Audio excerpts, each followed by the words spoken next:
អ្នកនរគ្នាដែលចាប់អារម្មណ៍ទឹកអប់ខ្លះគឺធូរថ្លៃទៅ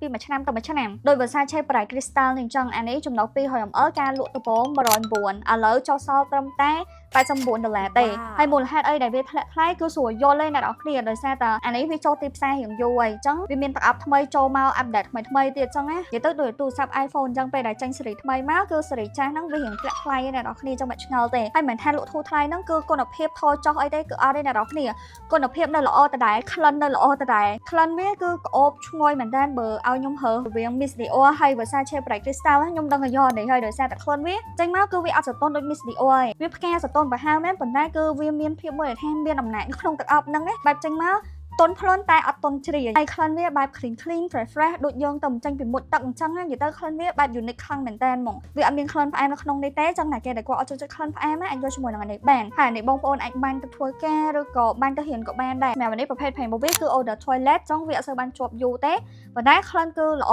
ឈ្ងុយចឹងសម្រាប់បងប្អូនដែលគាត់ចង់បានជាមួយនឹងទឹកអប់នេះអាចតតង Page Affirmation